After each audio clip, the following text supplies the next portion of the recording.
Bismillahirrahmanirrahim. Assalamualaikum warahmatullahi wabarakatuh.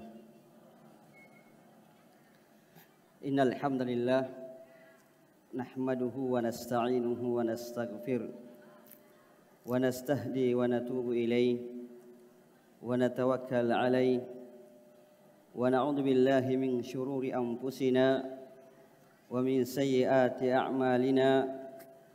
من يهده الله فلا مضل له ومن يضلله فلا هادي له أشهد أن لا إله إلا الله وحده لا شريك له إقرارا به وتوحيدا وأشهد أن محمدا عبده ورسوله يا أيها الذين آمنوا اتقوا الله حق تقاته ولا تموتن إلا وأنتم مسلمون يا أيها الناس اتقوا ربكم الذي خلقكم من نفس واحدة وخلق منها زوجها وبث منهما رجالا كثيرا ونساء واتقوا الله الذي تساءلون به والأرحام إن الله كان عليكم رقيبا يا أيها الذين آمنوا اتقوا الله وقولوا قولا سديدا يصلح لكم أعمالكم ويغفر لكم ذنوبكم ومن يطع الله ورسوله فقد فاز فوزا عظيما أما بعد فإن أصدق الحديث كتاب الله وخير الهدى هدى نبينا محمد صلى الله عليه وسلم وشر الأمور محدثاتها فإن كل محدثة بدعة وكل بدعة ضلالة وكل ضلالة في النار. Kaum muslimin dan muslimat jamaah tabligh akbar yang semoga dirahmati dan dimuliakan oleh Allah Subhanahu wa taala. Yang pertama, marilah kita senantiasa meningkatkan puji dan syukur kita kepada Allah Subhanahu wa taala yang telah memberikan kepada kita berbagai curahan nikmatnya, berbagai kebaikannya, sehingga alhamdulillah di pagi hari menjelang siang ini kita berkumpul kembali di tempat yang mulia ini dalam rangka at-tafaqquh fid din, mempelajari agama Allah Subhanahu wa taala. Yang kedua, kami tidak lupa menyampaikan terima kasih kepada seluruh panitia yang menjadi sebab terselenggaranya acara yang mulia ini, acara tabligh akbar, dan terkhusus lagi yang kami hormati Bapak Bupati Kabupaten Nrekang yang memberikan dukungan penuh terhadap acara tabligh akbar ini, dan alhamdulillah beliau juga menyempatkan hadir pada pagi hari ini, dan alhamdulillah kita sudah mendengarkan sambutan yang sangat luar biasa, motivasi bagi kita semua untuk senantiasa menggiatkan dakwah Islam dan terkhusus lagi dakwah tauhid. Kaum muslimin dan muslimat jamaah tabligh akbar yang semoga dirahmati oleh Allah Subhanahu wa taala. Berbakti kepada kedua orang tua adalah sebuah amalan besar, amalan mulia, amalan yang sangat hebat, amalan yang dengannya surga Allah Subhanahu wa taala akan diraih.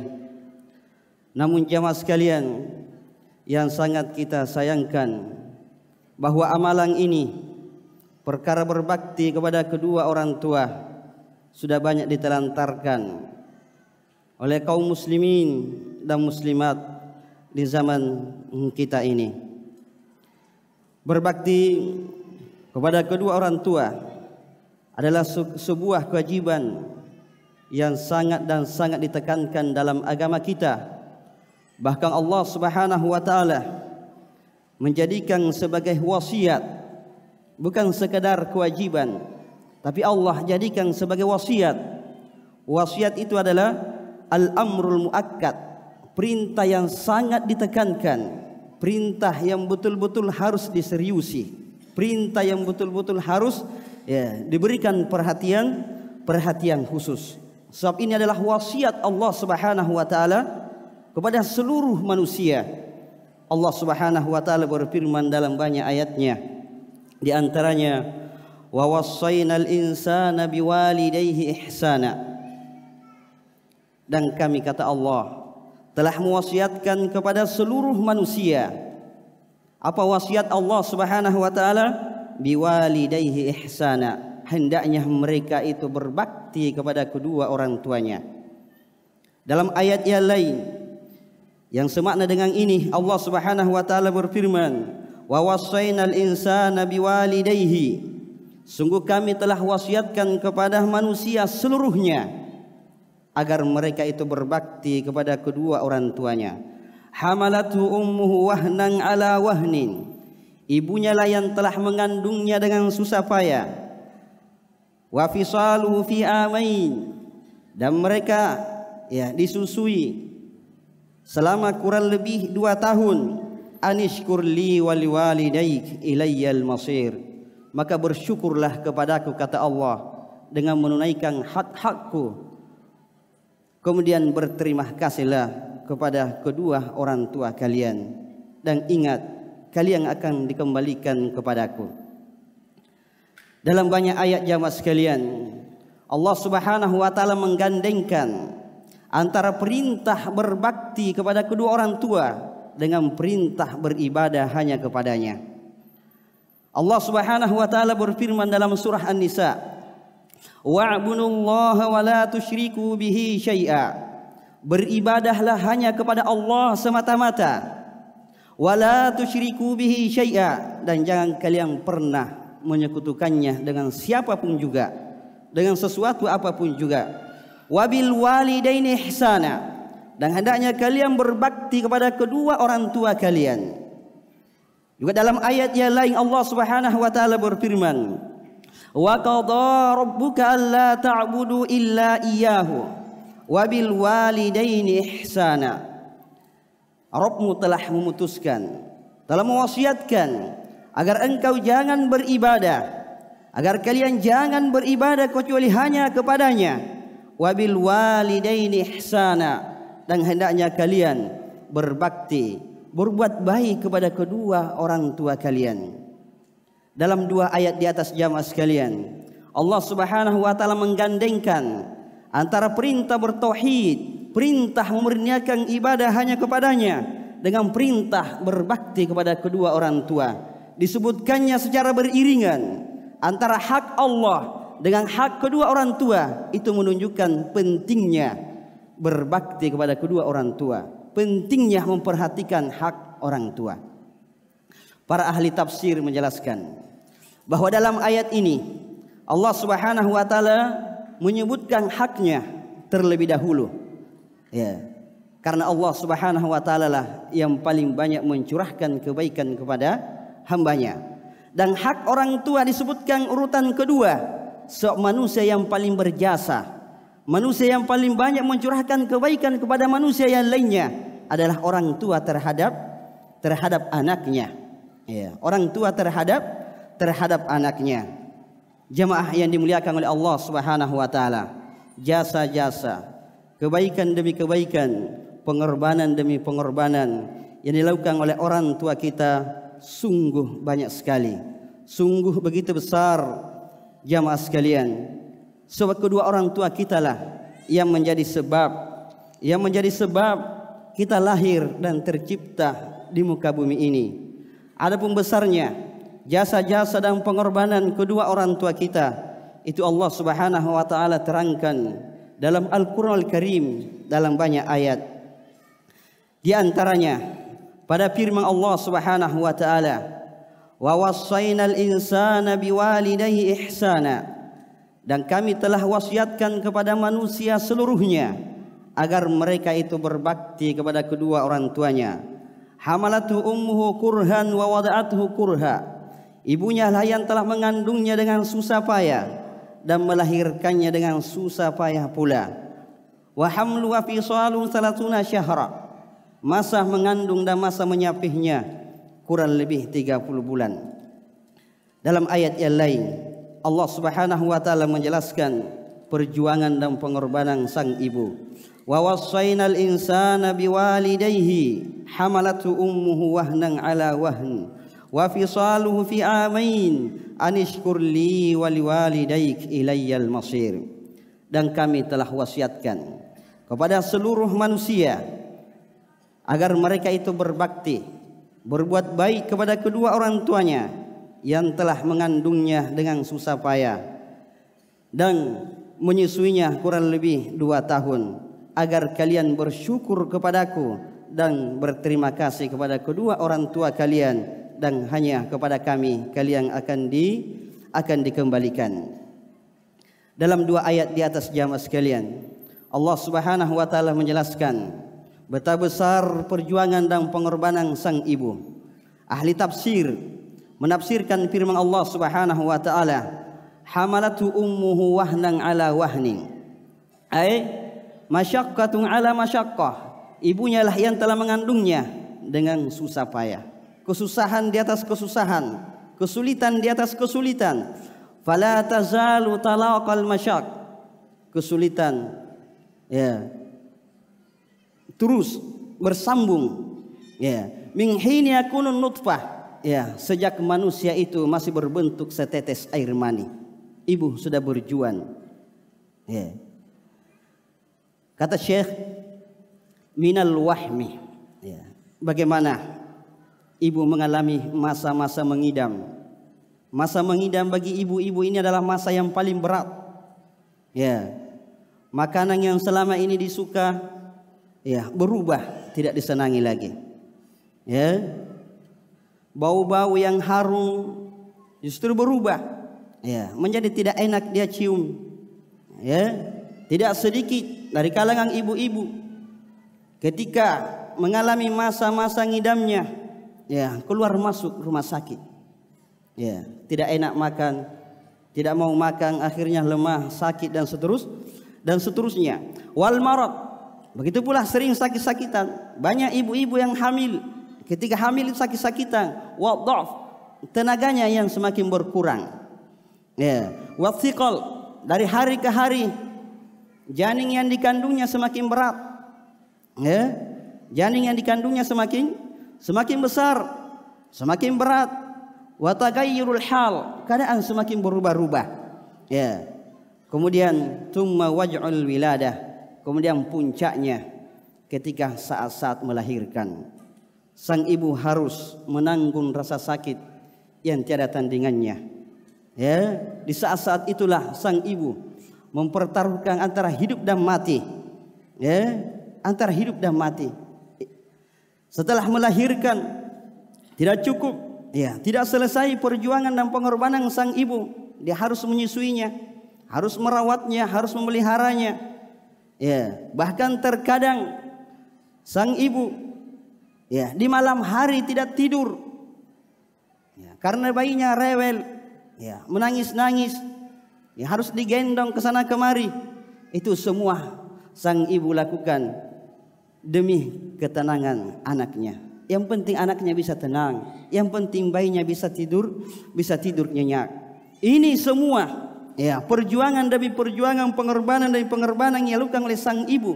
Ya, bukan dalam waktu yang singkat, bukan 1 hari 2 hari, ya, tapi dalam waktu yang cukup lama, ya, berbulan-bulan, bertahun-tahun, ya, berbulan-bulan, ya, bertahun-tahun mereka lakukan yang seperti ini. Ya. Nah, apa hikmahnya jamaah sekalian?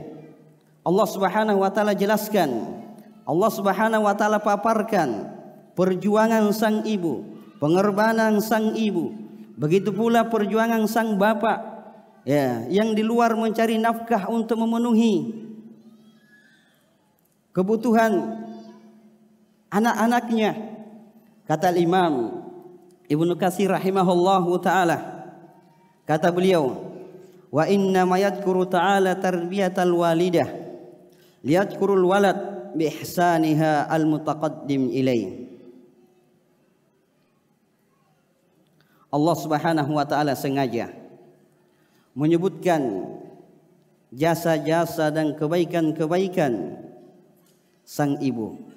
Tarbiyah al-walidah, ya, pemeliharaan perawatan yang dilakukan oleh sang ibu, wa ta'ibaha, ya, jerih payahnya, ya, susahnya merawat anak. Fi sahriha lailan wa nahara. Allah sebutkan masalah begadangnya sang ibu siang dan malam.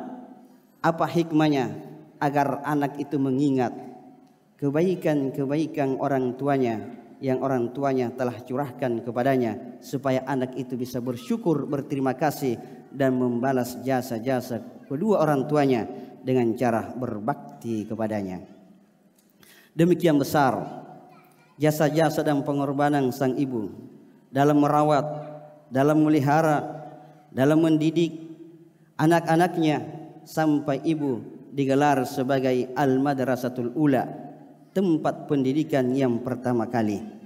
Tempat pendidikan yang pertama kali. Oleh karena itu jamaah sekalian,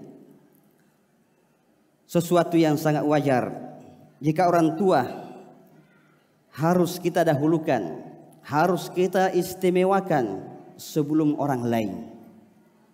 Sebelum orang lain, sebab manusia yang paling berjasa, manusia yang paling mencurahkan kebaikan kepada kita adalah orang tua kita. Makanya ketika ada seorang sahabat yang datang kepada Nabi SAW dan bertanya kepada beliau, "Man ahaqqun nas bihusni sahabati ya Rasulullah?" Wahai Rasulullah, siapakah manusia yang paling saya harus dahulukan dalam hal kebaikan? Yang paling saya harus dahulukan dalam hal kebaikan, yang saya harus dahulukan dalam memperlakukannya dengan cara yang paling baik. Maka apa jawaban Nabi SAW? Ummuk, ibumu. Qultu tsumma man? Kemudian siapa lagi ya Rasulullah? Nabi menjawab, ummuk, ibumu. Qultu tsumma man? Sahabat ini bertanya lagi, kemudian siapa lagi ya Rasulullah? Nabi masih tetap mengatakan ibumu 3 kali. Kemudian setelah itu baru Nabi SAW mengatakan, ya, tumma abu, kemudian bapakmu. Demikianlah jamaah sekalian, Islam agama yang sempurna, agama yang penuh rahmah, agama yang penuh kasih sayang, agama yang menjunjung tinggi nilai-nilai keadilan, agama yang memberikan haknya semua yang punya hak tepat pada tempatnya, menempatkan kedua orang tua kita pada kedudukan yang mulia, pada kedudukan yang agung, menempatkan kedua orang tua kita sebagai sosok manusia yang paling harus kita utamakan, yang paling harus kita dahulukan, yang paling harus kita istimewakan setelah Allah dan Rasulnya. Setelah Allah dan Rasulnya. Jemaah yang dimuliakan oleh Allah Subhanahu wa taala. Nah, bagaimana? Ya, kalau orang tua kita misalkan ya belum Islam, ya, masih Yahudi, masih Nasara, ya, haruskah juga kita berbakti kepadanya? Haruskah juga berbakti kepadanya?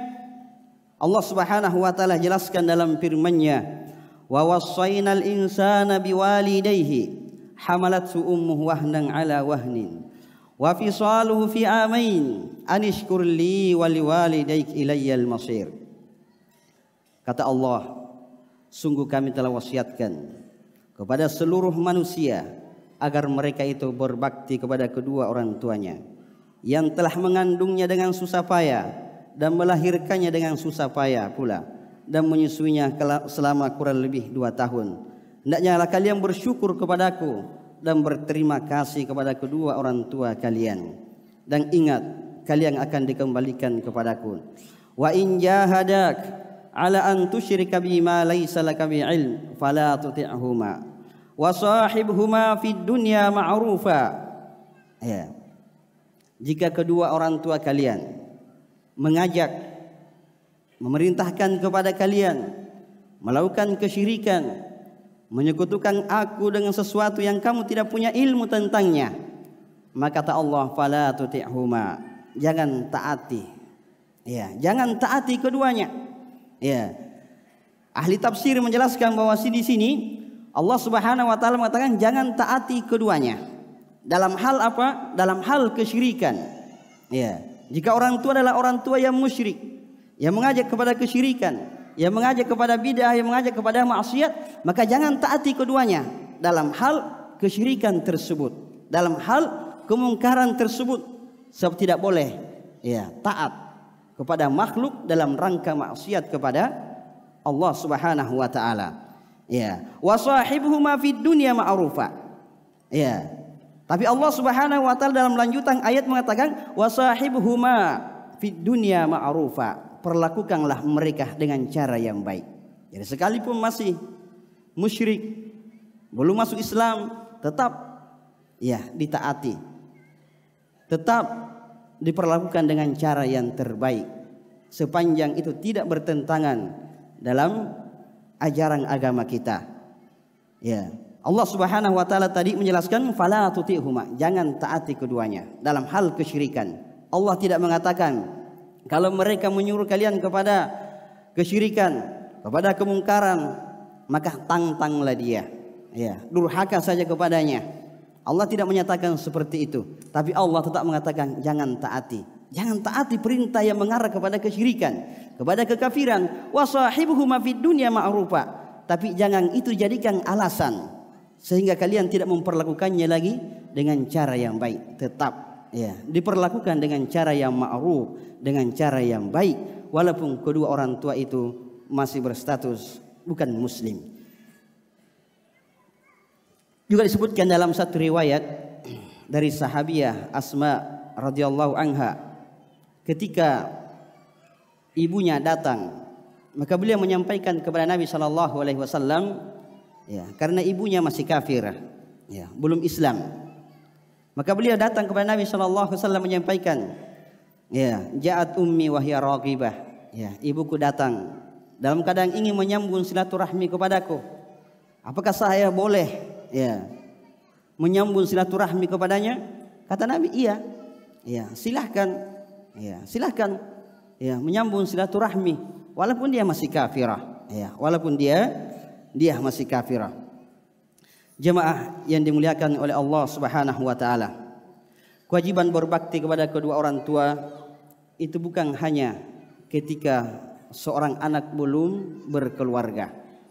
Karena sebagian orang ya salah paham ketika dibahas tentang wajibnya berbakti kepada kedua orang tua, ya dia pahamnya itu ya anak yang belum berkeluarga, yang belum punya istri, yang belum punya suami, atau yang belum punya anak. Kalau sudah punya keluarga, sudah punya anak, ya merasa bahwasanya saya tidak wajib lagi berbakti kepada kedua orang tuaku karena saya juga sudah punya anak. Ya, anak saya yang harus berbakti kepadaku. Ini keliru jamaah sekalian. Ya, ini keliru. Kewajiban berbakti kepada kedua orang tua ini bersifat umum, baik yang belum punya keluarga atau yang sudah punya keluarga, sudah punya anak, sudah punya cucu, tetap wajib berbakti kepada ya kedua orang tuanya. Tetap wajib berbakti kepada ya kedua orang tuanya. Jemaah yang dimuliakan oleh Allah Subhanahu wa taala, berbakti kepada kedua orang tua ini luas maknanya dan luas cakupannya. Berbakti artinya mencurahkan segala bentuk kebaikan kepadanya. Kebaikan dalam bentuk ucapan, ataukah kebaikan dalam bentuk perbuatan, ataukah kebaikan dalam bentuk harta. Allah Subhanahu wa taala jelaskan dalam firman-Nya, ya, wa imma yablughanna 'indakal kibar ahaduhuma aw kilahuma. Apabila salah satu dari kedua orang tuamu atau kedua-duanya sudah lanjut usia, fala taqul lahuma uff, maka janganlah engkau mengucapkan kepada keduanya uff, wala tanharhuma, dan janganlah engkau menghardiknya, membentaknya. Wa qul lahuma qawlan karima, ucapkanlah kepadanya, kepada keduanya ucapan karima, ucapan yang mulia, yang penuh penghargaan dan penghormatan kepadanya.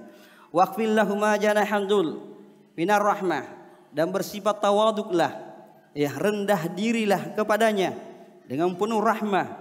Wa qur rabbirhamhuma kama rabbayani shaghira, dan doakanlah dengan doa, dengan ucapan wahai Rabbku, rahmatilah mereka berdua sebagaimana mereka berdua yang telah mendidik aku semasa kecilku. Berkata Syekh Abdurrahman bin Nasir As-Sa'di rahimahullah ketika beliau menafsirkan ayat ini, kata beliau, imma yablughanna 'indakal kibar ahaduhuma aw kilahuma, apabila salah satu atau kedua dari orang tua kalian sudah lanjut usia, idza wasala ila hadas sin alladhi tad'ufu bihi fihi quwahuma wa yahtajani minal lutfi wal ihsan ma huwa ma'ruf fala taqul lahumā uff, yakni jika kedua orang tua sudah sampai pada usia tua yang mana kekuatan tenaganya sudah mulai berkurang dan keduanya butuh lemah lembut dan perlakuan yang baik, fala taqul lahumā uff, maka jangan ucapkan kepadanya uff. Yang mana uff ini adalah adna maratibil adza, ya uff, ini gangguan yang paling ringan. Mengucapkan ucapan kepada kedua orang tua, ya ini adalah gangguan yang paling ringan. Kalau ada lagi ucapan kata-kata yang lebih ringan gangguannya dibandingkan kata ini, maka itu juga dilarang dalam agama kita. Kalau mengucapkan saja itu dilarang, ya maka apalagi yang lebih parah dari itu. Maka kata beliau, makna ayat ini adalah, ya la tu'nihi ma adna andiyah, jangan ganggu, jangan sakiti, ya kedua orang tua kalian dengan gangguan yang paling ringan. Ya, kalau yang paling ringannya saja dilarang, maka apalagi yang di atas-atasnya. Ya, yang di atas-atasnya. Wala tanharhuma ay tasjuruhuma wa tatakallam lahuma kalaman khasyana. Jangan menghardiknya, jangan membentaknya, jangan berkata-kata kepadanya, berbicara dengan kata-kata yang kasar. Wa qul lahuma qawlan karima, tapi ucapkanlah ucapan yang mulia dengan lafaz bilafdhi yuhibbanihi, dengan menggunakan kata-kata lafaz yang dicintai dan disenangi oleh kedua orang tua. Wa ta'addub, disampaikan dengan penuh adab, ya berbicara dengan penuh adab. Wa talattub bi kalamil lin, lemah lembut dengan ucapan yang indah, ya ucapan yang lembut, ya ala qulubihima, ucapan yang menyenangkan hatinya. Wa tatma'innu bihi nufusuhuma, yang membuat jiwanya merasa tenang.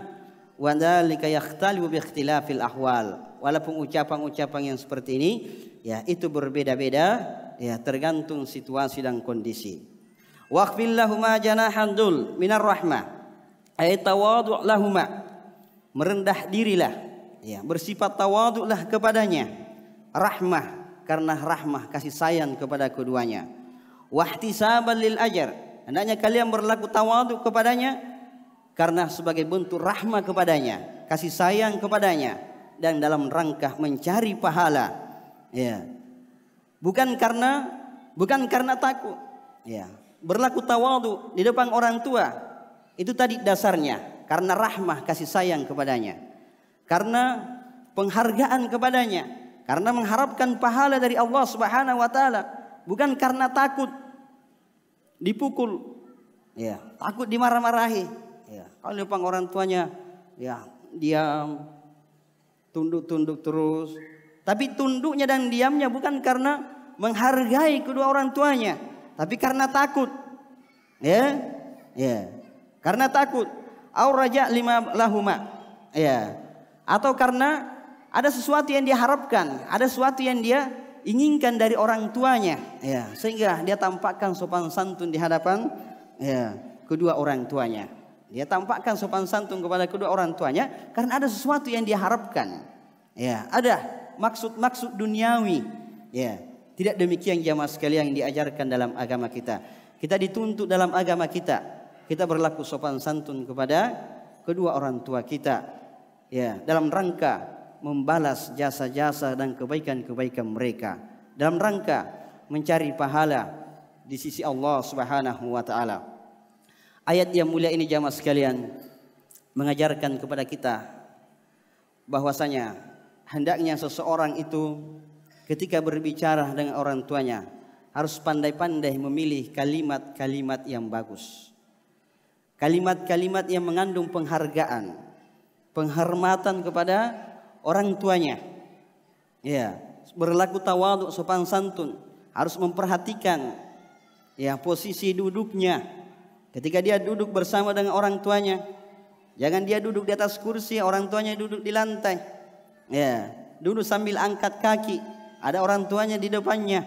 Ya, tidak seperti itu yang diajarkan oleh agama kita. Tidak seperti itu yang diajarkan oleh agama kita. Namun yang sangat kita sayangkan jamaah sekalian, banyak dari kalangan kaum muslimin dan muslimat yang mampu menerapkan sopan santun, lemah lembut dalam berbicara kepada sesama temannya, kepada teman kantornya, kepada atasannya, namun dia tidak mampu menerapkan ya sopan santunnya, lemah lembutnya kepada kedua orang tuanya. Dia tidak mampu menerapkan sopan santunnya, lemah lembutnya kepada keluarganya, kepada anak-anaknya, kepada ya istrinya di rumah. Tapi kalau sama orang lain, masya Allah, luar biasa adab-adabnya, sopan santunnya sangat luar biasa. Namun tatkala berbicara dengan kedua orang tuanya, ya seakan-akan berbicara dengan ya pembantunya, seakan-akan berbicara dengan ya karyawannya, ya seakan-akan berbicara kepada ya orang lain. Tidak seperti itu jamaah sekalian. Sekali lagi, manusia yang paling berjasa kepada kita adalah orang tua kita. Maka manusia yang paling berhak untuk diperlakukan dengan cara yang paling baik adalah kedua orang tua kita. Orang lain bagaimanapun baiknya orang lain tidak akan mungkin mengalahkan ya kebaikan dan jasa-jasa kedua orang tua kita kepada kita. Jamaah yang dimuliakan oleh Allah Subhanahu wa taala, karena waktu yang membatasi kita, saya kira cukup sampai di sini apa yang bisa saya sampaikan. Mudah-mudahan ada manfaatnya bagi saya pribadi dan juga kepada jamaah sekalian. Lebih dan kurangnya mohon dimaafkan. Subhanakallahumma bihamdik asyhadu an la ilaha illa anta astaghfiruka wa atubu ilaik. Assalamualaikum warahmatullahi wabarakatuh.